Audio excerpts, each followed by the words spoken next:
آج میں آپ کو قسم کے بارے میں احادیث بیان کروں گی۔ کہ ہم میں سے بہت سے ایسے لوگ ہوتے ہیں جو قسمیں کھانے کے عادی ہو جاتے ہیں۔ تو اس بارے میں نے سوچا کہ جب انسان قسمیں کھاتا ہے، خدا کی قسمیں اٹھا لیتے ہیں، کبھی اماؤں کی قسمیں اٹھا لیتے ہیں، کبھی باپ کی، کبھی بچوں کی کھا لیتے ہیں، تو کس حد تک یہ گناہ ہے، اور یہ ہم حرکت جو ہے وہ بار بار کرتے ہیں۔ اس لیے آج میں نے یہ سوچا کہ میں وہ حدیث لے کر آؤں جو ہم ایسے فیل کرتے ہیں، اور جس کے بارے میں ہمارے پیارے نبی کریم صلی اللہ علیہ وآلہ وسلم نے کیا ارشاد فرمایا ہے۔ تو آج میں قسم کھانے کے آداب کے بارے میں آپ کو بیان کروں گی۔ کہتے ہیں کہ حضرت ابن عمر بیان کرتے ہیں کہ حضرت صلی اللہ علیہ وآلہ وسلم نے فرمایا، اللہ تعالیٰ تم کو اپنے آبا کے ناموں کی قسمیں کھانے سے منع کرتا ہے۔ یہ دیکھ لیں، یہ حدیث کو ہمیں فالو کرنا چاہیے، اور ہمیں بار بار قسمیں نہیں کھانی چاہیے، کیونکہ رسول اللہ صلی اللہ علیہ وآلہ وسلم نے فرمایا، اللہ تعالیٰ تم کو اپنے آبا کے ناموں کی قسمیں کھانے سے منع کرتا ہے۔ جو شخص قسم کھانا چاہے وہ اللہ کے نام کی قسم کھائے یا چپ رہے۔ دیکھیں، اگر ہم نے قسم کھانی بھی ہے تو ہمیں خدا کی قسم کھانی چاہیے، ہمیں کسی انسان کی قسم نہیں کھانی چاہیے، کیونکہ اللہ تعالیٰ نے اس چیز سے منع فرمایا ہے۔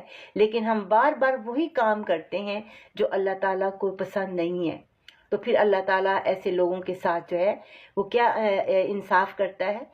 وہ جنت کا دروازہ بند کر دیتا ہے، اور دوزخ کا دروازہ ہم جیسے لوگوں کے لیے کھول دیتا ہے، کہ ایک انسان کو اس بات کا پتہ ہے کہ اللہ تعالیٰ نے اسے منع فرمایا ہے، لیکن وہ بار بار وہی حرکت کرتا ہے۔ تو دیکھیں، ہمیں اس سے جو ہے دور رہنا چاہیے، ہمیں کبھی کسی انسان کی قسم نہیں کھانی چاہیے، ہمیں صرف اپنے رب کی قسم کھانی چاہیے، ورنہ خاموش رہنا چاہیے۔ یہ انسان کو سوچنا چاہیے۔ اسی طرح کہتے ہیں کہ حضرت عبد الرحمن جو تھے وہ بیان کرتے ہیں کہ حضرت صلی اللہ علیہ وآلہ وسلم نے مجھے فرمایا کہ اگر تم کسی کام کے متعلق قسم کھا لے اور پھر تجھے اس سے بہتر کوئی بات نظر آئے تو اس قسم کو توڑ کر اس بہتر بات کو کر لو، اور قسم کو توڑنے کا کفارہ ادا کر دو۔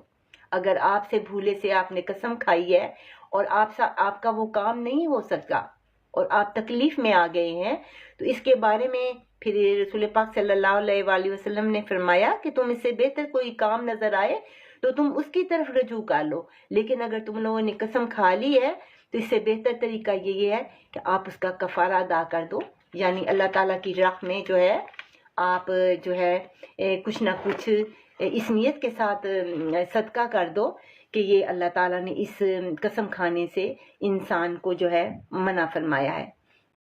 زمانہ جاہلیت میں لوگ اپنے باپ دادا اور بتوں کے نام کی قسمیں اٹھاتے تھے تاکہ ان کی عظمت کا بول بالا ہو۔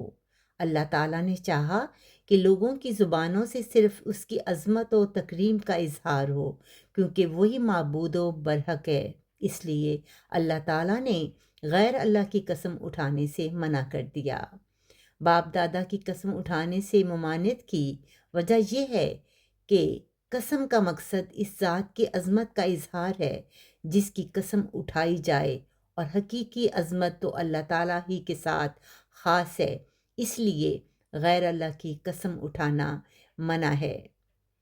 اللہ تعالیٰ اس پابندی سے بالا ہے، وہ مخلوق کی شرافت کے لیے جو چاہے قسم اٹھائے، اس پر کوئی اعتراض نہیں ہو سکتا۔ چنانچہ اللہ تعالیٰ نے قرآن مجید میں الطور، السماء، التین اور الزیتون کی قسم اٹھائی ہے۔ کعبہ کی قسم اٹھانا بھی ناجائز ہے۔